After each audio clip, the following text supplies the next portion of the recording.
KPCC industries cell chairman Kishore Babu party വിടുന്നു. KPCC പ്രസിഡന്റിന് കത്ത് നൽകി. ഇതിനിടെ രാജി പ്രഖ്യാപിക്കാനെത്തിയ കിഷോർ ബാബുവിനെ ആലപ്പുഴ പ്രസ് ക്ലബിൽ KSU നേതാവ് തടയുന്ന സംഭവമുണ്ടായി.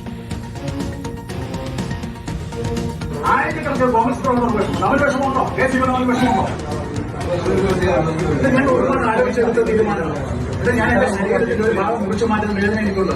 അയാൾ പണിതിനേക്കാൾ കൂടുതൽ ഞാൻ കേസ് ഉണ്ടാക്കിയതിനേക്കാൾ കൂടുതൽ ഞാൻ പാർട്ടിക്ക് വേണ്ടി ഉണ്ടാക്കിയിട്ടുണ്ട്. ഇത് നിന്നെ പോലുള്ള വളർന്നു വരുന്ന കേസ് യൂത്തും പിള്ളേർക്ക് വേണ്ടിയിട്ടുള്ള എന്തെങ്കിലും ബലിദാനം. ഇത് ബലിദാനമാണ്. ഞാനിപ്പം ഞാൻ നഷ്ടപ്പെട്ടതിനുണ്ട്.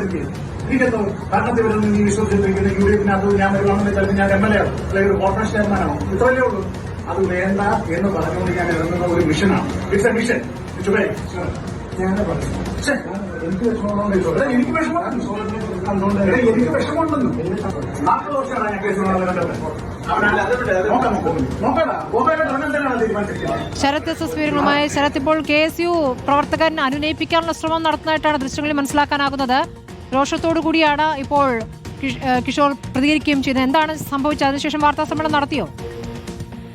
സ്മൃതി, നിലവിലിപ്പോൾ കിഷോർ ബാബുവിന്റെ വാർത്താ സമ്മേളനം തുടരുകയാണ്. സത്യത്തിൽ KPCC പ്രസിഡന്റ് താൻ രാജിക്കത്ത് സമർപ്പിച്ചു എന്നുള്ളത് തന്നെയാണ് അദ്ദേഹം പറയുന്നത്. 85 മുതൽ 40 വർഷക്കാലം പാർട്ടിക്ക് വേണ്ടി പ്രവർത്തിച്ചെന്നടക്കം അദ്ദേഹം ഇപ്പോൾ വാർത്താ സമ്മേളനത്തിൽ പറയുന്നുണ്ട്.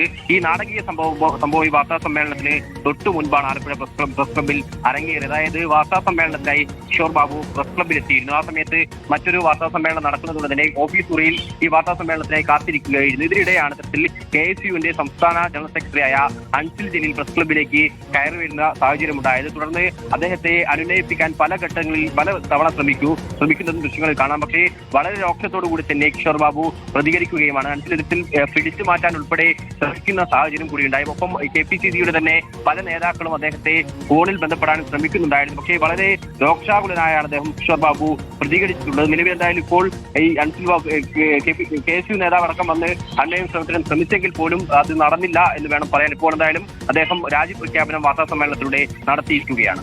ശരി, ശരത് ആണ് വിവരങ്ങൾ നൽകിയത്.